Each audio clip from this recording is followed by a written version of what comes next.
Someone made a video about healing is the only option, sort of what I used to believe, but not anymore. I mean, there is a thing called codependency in nepotism, like with your parents and things. It's, one of the things that controls society, puts people in debt to their parents. So, I mean, if I got dropped off on an island, it'd be a lot easier for me to say, well, I have my own independence, let's start healing. But if you're controlled by the nepotistic society, which also, uh, the more money you have, the better off you are, the less, the more help there is, the less kids will be made, so to speak. Or I guess the more technology like sterilization, abortions, things like that. I guess I'm just saying, I used to think it was a one-sided street, but I know it's not anymore. It's just not a one-sided street. Um, People get taken away, and then people get, dropped off, sort of imported, and in the medical society. So there's still victimization either or. A lot of people don't make it. Um, But yeah, like I kind of said, it's probably easier if you just get dropped off in the middle of nowhere to start healing. But then, if there's worse drugs around, then you're likely to get addicted to those or whatnot or what have you. So I did want that life, but yeah, I don't think it's for everyone. So just saying that.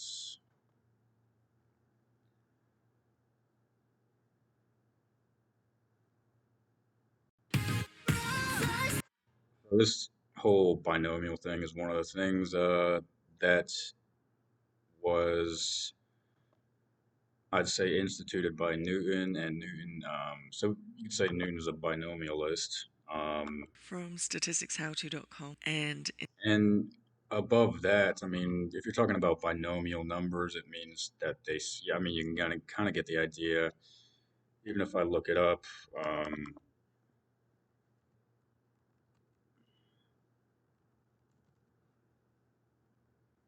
whoops.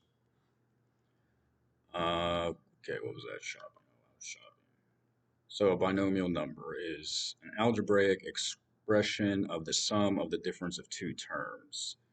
A two-part name, especially the Latin name of a species of living organisms consisting of a genus followed by the specific epithet. I don't know what that is. Epithet. Uh, a noun phrase with two heads joined by a conjunction in which the order is relatively fixed, as in knife, fork. Binomial theorem consisting of two terms, having or using two terms, use especially the Latin name of a species of living organism. You have having two parts or portions in Greek. Yeah, it's kind of funny we say Newton created binomials, but what the hell? Yeah, to not say that there wasn't kooky stuff with the Greeks. So there obviously was kooky stuff with the Greeks, and just to say that Newton kind of created or designed binomial experiments is a little bit lack-hearted. You'd even say that this idea with should I heal or should I not heal, should I run away from society or should I not, is sort of a binomial expression. But again, everybody is going to have a different experience with those things. It's just to say that Newton isn't, the most observable mind in all the universe. Maybe for physics, just because he readapted Greek, stuff, but it's not. It's definitely not. It wouldn't have been anything new. In this video, I'll show you how to figure out if something is a binomial experiment. The easiest way to do this is to ask yourself a series of four. And this is like when he's dealing with. I think it was when he was dealing with astronomy. So he was dealing with how, or like the Mercury retrograde, and trying to figure out recession. And and also the elliptic. So um, saying they must be an elliptic just through his binomial equations, it seems like. 4 questions. The first question: is there a fixed number of trials? The answer to this question needs to be yes. So if we take a look at these questions, question number 1, we're surveying a group of 200 people. So that's a yes, there's a fixed number of trials, 200. Question number 2, the average number of dogs seen in a vet's office. Well, there isn't a fixed number of trials. There could be 100 pets seen, there could be 10. We have no idea how many, so this is not a binomial experiment. I'm going to go ahead and cross that out. For question number 3, you're surveying. All right, so 50 lights, yes, no, yes. um, uh, 50 no, traffic yes, lights, yes. so there's a fixed number of trials, so I'm going to leave that alone. And question number 4, you're playing Pop the Balloon with 6 darts. There is a fixed number of trials, 6 darts, so I'm going to leave that alone. And question number 2, are there only 2 possible outcomes? If we take a look at question 1, All right. people are asked if they voted for George Bush. The only 2 outcomes here are yes and no, so this one is still in the running for a binomial. Question number 3, you're looking at whether traffic lights were red, green, or yellow at a specific time. Well, there's 1, 2, So basically, Newton could have been engaging. Well, 3 possible outcomes. if it's not a if it's not a perfect circle, the orbit of Mercury, then it must be like an elliptical. I mean, really, that would have been the only other answer. So they'd have two different numbers, it'd be a binomial experiment. So this is not a Again, a prediction. binomial experiment. For question number 4, playing. I mean, that's what all of these cosmological questions really are. They're these binomial experiments because they don't know whether which one's which. They've never been there, but they have precise data, etc. Darts at a fair. You have 2 possible outcomes. You could either win or lose, so this is still in the running. The third question is, are the outcomes independent of each other? In other words, does the outcome of one trial or one toss or one question affect another trial? Well, for question number 1, the outcome is independent of each trial because one person saying they did or they didn't vote for Mr. Bush isn't going to affect the next. Right. So something like antinatalism is pretty is not well. I should say there is a fixed answer to are they antinatalists? Do they isolate from relationships? Do they do those sort of things? Would they rather be by themselves and with someone else? That's an antinatalist. And then you have like this child-free stuff. I mean, really, two antinatalists being together doesn't really make sense. And then, but if you're just philosophizing the philosophy, then that's what you're doing. You're not really conceding to the fact that you're an antinatalist. You shouldn't really have rights over what antinatalism really is if that's the point. I mean, unless you're David Benatar. So, um, whatever, whatnot, what have you. Yeah, and then yeah, but in physics, like I'd say, well, if somebody wants to be a physicist, they can go online and study physics or all this stuff. Be like an amateur physicist, like on YouTube. So I mean, of course, people aren't going to accept that. But in terms of yeah, like a philosophical standing on something, yeah, antinatalism is going to be a lot different than physics, in my opinion. And if people who don't see antinatalism for what it is, they aren't going to see it that way because there's sort of like, well, you gotta, you know, jot every check mark or whatever. But for physics, well, if you're an amateur physicist, then yeah, you might just go on YouTube. But if you're a real studying physicist, then that's something different. Obviously, that's going to make you more qualified in physics. Person's response. For question number 4, the answer is no to this question. The outcomes are not independent of each other. If you pop the question, does the probability of success remain the same for each trial? We only have one left, and telephone surveying a group of 200 people to ask if they voted for George Bush. Well, in the first trial, the first call, you have a 50% chance of success. In other words, someone's either going to say yes or they're going to say no. And when you call the next person, It doesn't matter how the person voted beforehand, it doesn't matter whether they said yes or no, the probability of success is going to remain the same. So, number one is the binomial experiment. Check us out at Oh, Statistics Help. okay. So number one, yeah, that makes sense. Number one is the binomial experiment. So the experiment done by Newton would have just been, is it if it's not circular, if it's not if the orbit of Mercury is not circular, then it must be elliptical, or all orbits must be elliptical. Is pretty much what he said. So he just had two choices. It's not like he did anything different, and it's all it had obviously been around before that. I mean, just to kind of clarify, like, just he's not that, just to kind of clarify that he wasn't the smartest thing ever to walk the earth or whatever. Yeah, I came across Taylorism, Basoism, so seems just pretty relevant to what's happening, and again, just something that is in opposition to Marxism. And just seeing that it's all in opposition to Marxism just left me wondering to see, to understand that it's not just capitalism, it's a real sort of it's scientific management and it's real philosophy. So this is for capitalism. It's not capitalism. It's for modern day capitalism to do what it's able to do. It's just now it's Bezosism because it's something that is correlated with scientific method or scientific management rather, and instead of um, heavy labor, things like that, or unskilled just work labor, uh, building railroads and things like that. It's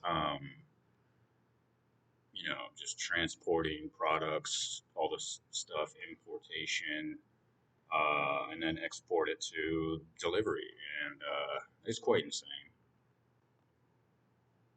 Same with the animals and all that.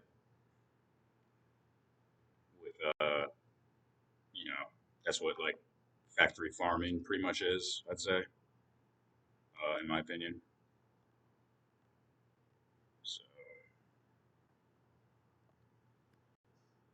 So, the principles of scientific management. 1898.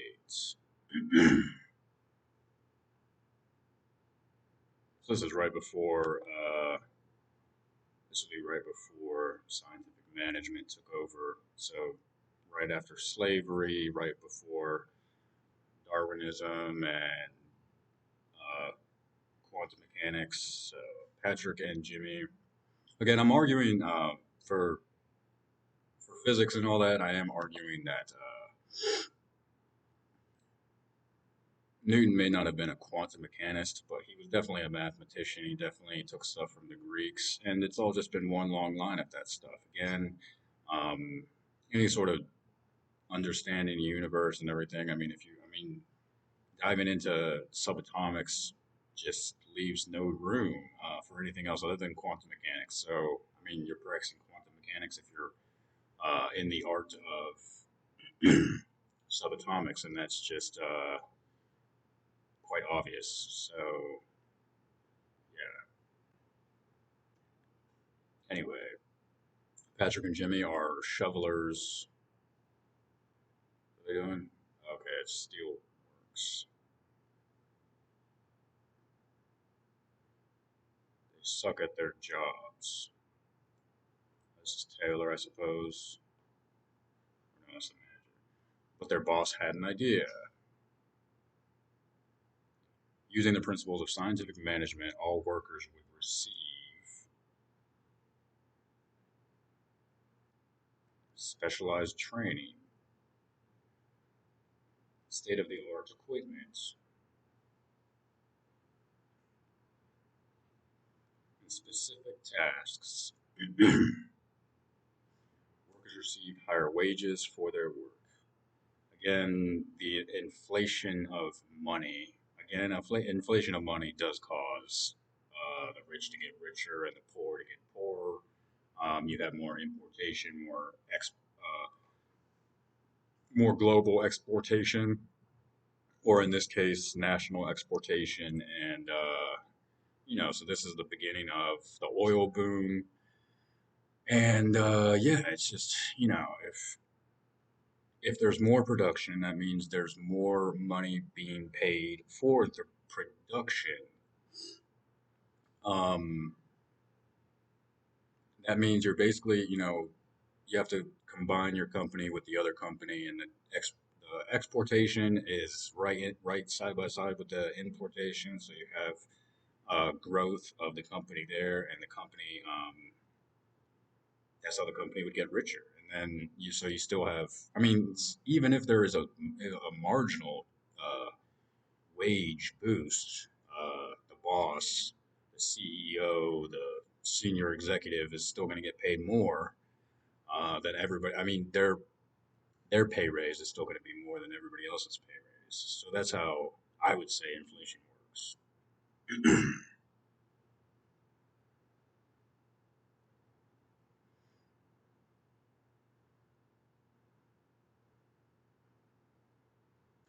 Right. So then there's like a bigger competition. It's easier to it's easier to create competition. So the competition is created. You get rid of the slackers. Um, yeah, you just it's a refinement and all that stuff. These guys drink themselves to death or whatever. Doesn't matter. So yeah, I mean it's not that complicated. Really not that complicated. I guess that was a fairly good video.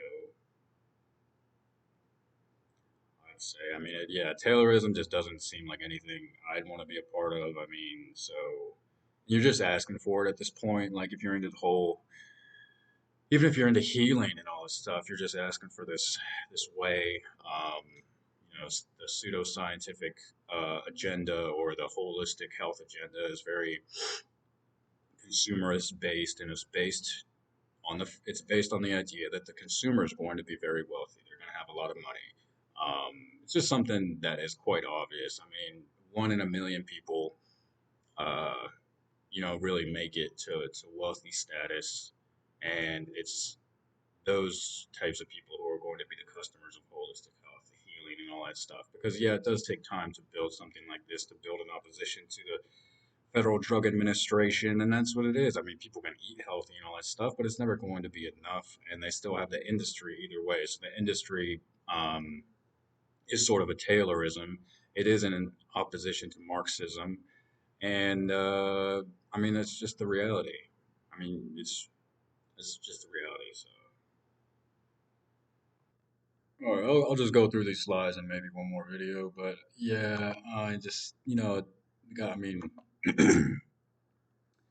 um, basically, yeah, there's too much metaphysical arguments out here. I mean, quantum mechanics is not metaphysics. Metaphysics is just complete irrational religious philosophy.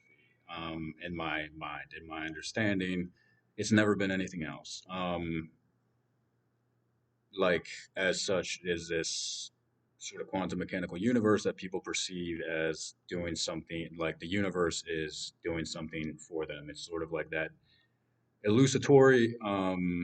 And yeah, so my negative standing with Newtonian mechanics right now is that yeah, they do have binomials. Binomials is a guessing game, and you can't elaborate on the subatomics. Now it's quantum mechanics. You can elaborate on the subatomics, which doesn't do anything any better. But already having um, binomial equations, which I wasn't understanding at first, yeah, that's not really intellectually based. It's definitely scientifically based. And as I've presented with the Taylorism notion, not all science that is not, well, not all, I should say, rhetoric that is based in science is um, good for the value equation.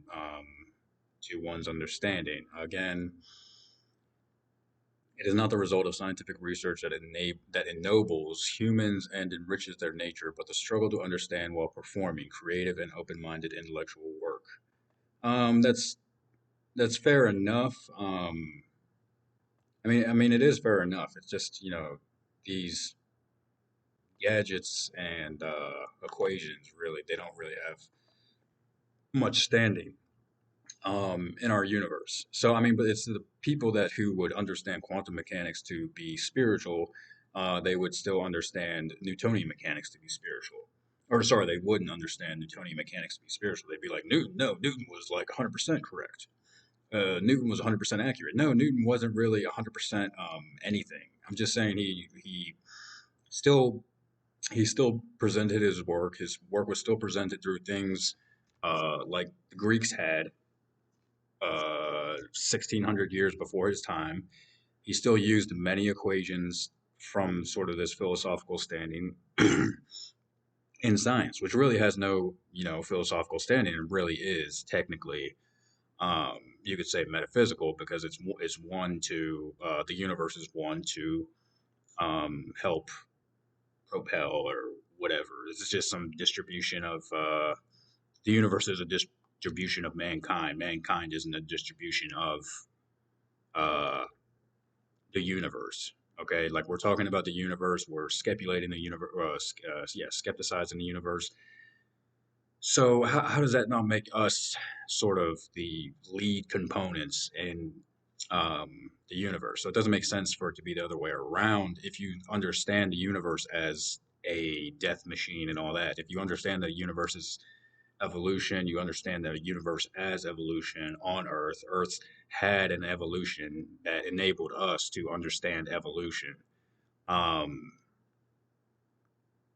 saying talking about these binomials and these little physics tricks doesn't really do that justice. It's just my point. It's a totally different subject, so it will never have the type of justice that it needs to have. It'll always have these little skeptic reverberations into like the metaphysical argument. Well, oh, it's so interesting and it's so beautiful and all that. It's contingent upon absolutely nothing. It's contingent upon like their paycheck. Is just what I'm saying. So let me read some of this stuff, if I may. So it's just introductions, all this crap. But this is again, this is MIT, and it's just quite obvious that nobody has this. There's natalists in physics, there's natalists in philosophy, and then there's nothing that is really anti this like this imposition. So that's what is the tricky part. So what are we talking about here? Lots of good examples, problems. Read about great chapter. See, this isn't even anything. Um, and yeah, I think that's too small. I think that writing is too small. Again, here's something. Imagine you wake up inside a room with no windows and one locked door. You checked. You cannot see outside. Looking around you, you see a table with a number of items on it: a desk lamp plugged in and turned on, a tennis ball, a bunch of string, a pitcher of water, and a cup, a candle, a box of matches, and a music player with headphones. A skateboard and a wooden stool are also in the room. The music player has a sign on it saying the music player has a sign on it saying turn on the instructions so you do. You are told that you are in a specifically designed vibration proof and noise proof train car on a set of straight and level train tracks. Your task is to use one or more of the items in the room, perhaps in combination with the other, to determine whether the train car is stationary or it is moving on the tracks. There is 30-minute time limit for your test. or tests, and destroying or modifying the walls, floor, or ceiling of the car is not permitted. Can you think of creative ways to use that might indicate whether you are moving? Think about this and discuss in your breakout room. Since you can work in a team, your time limit is only 10 minutes. Yeah,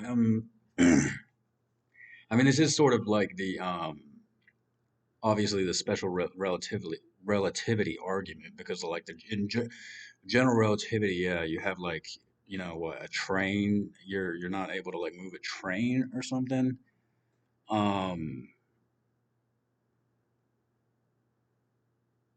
yeah, that's a pretty weird question. That's why I dropped out of college. But yeah, I mean, so general relativity says like, or sorry, special relativity says like, your problem is like um, you have this train car. You don't know whether the train car is moving or not. See, that doesn't really make any sense to me. Maybe that's why I did drop out. But anyway, like yeah, it's like this one of these Schrodinger things. Like, is the train moving or is it not moving?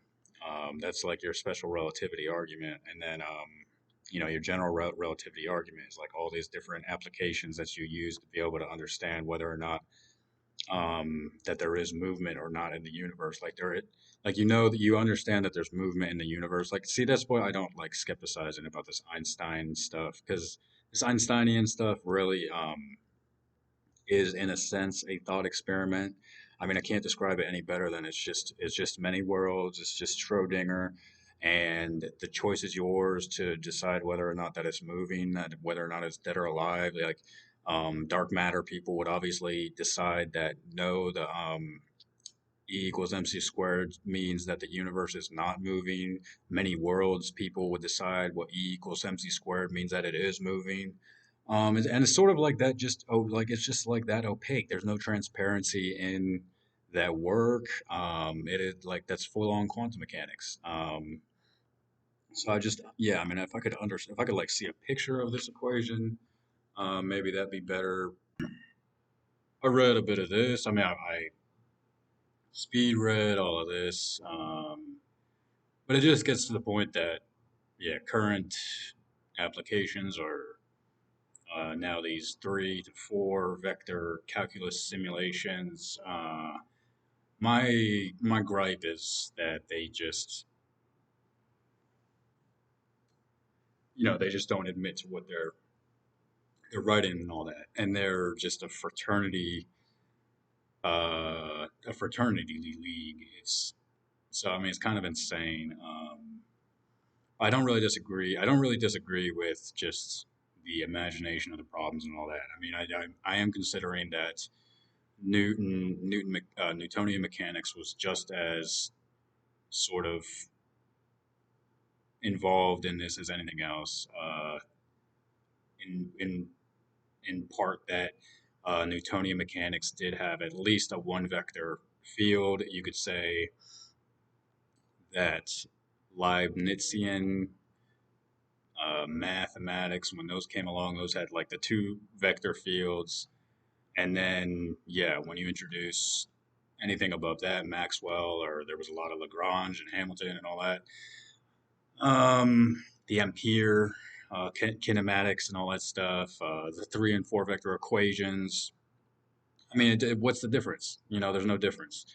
I guess there's a point being made. I don't know what the point being made about the sort of isolating the elementary equations and just not using anything else. But yeah, it's just too easy to debunk now, and it's not like I mean, it's just a sport. It's just a league. It's the fraternity league. It's the Ivy League. Um, and the representatives are the physicists, and yeah, they're just they're doing what they're doing what they're doing. They're recruited, and they're not talked about. They're not talking about their um, real substantiations with their findings and all that, and their billions and billions of dollars that are put into their work and all that. And it's not to keep people alive. It's not to do anything like that. Well, now they're going to say, well, yeah, we're finding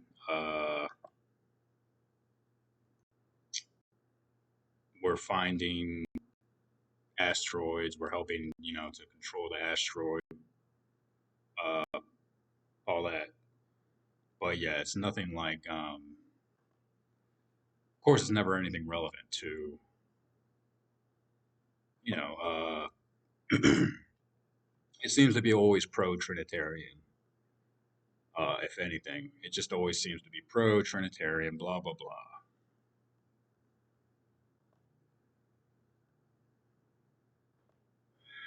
Yeah, it's a kind of advert back into, the whole Jesus thing and how many people they were crucifying.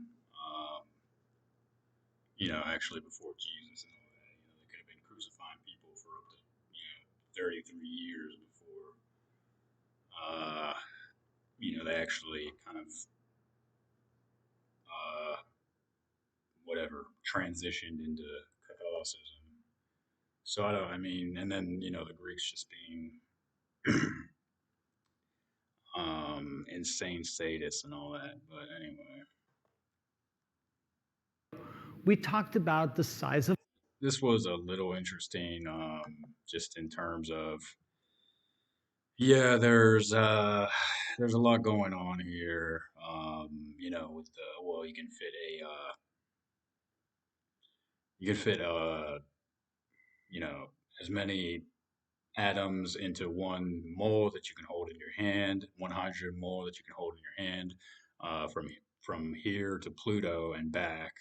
That's how many atoms fit into one mole if you line them up horizontally. Again, so we're saying that's basically a lot of dissemination into like crossing. Uh, there's a lot of crossover between all the atoms, so all those atoms are crossed over. Anyway, Of an atom, the size of a mole. so now he's going to talk about how they would fit in the one tiny box. I don't know if this is statistically or not, but anyway. And if you took a mole of hydrogen atoms, how long of a string would that string up? If you set them side by side, how far would that line reach? And to our amazement, the line would reach 65 billion kilometers. Now, how far is 65 billion kilometers? Well, it's about 170,000 times the distance from the Earth to the Moon.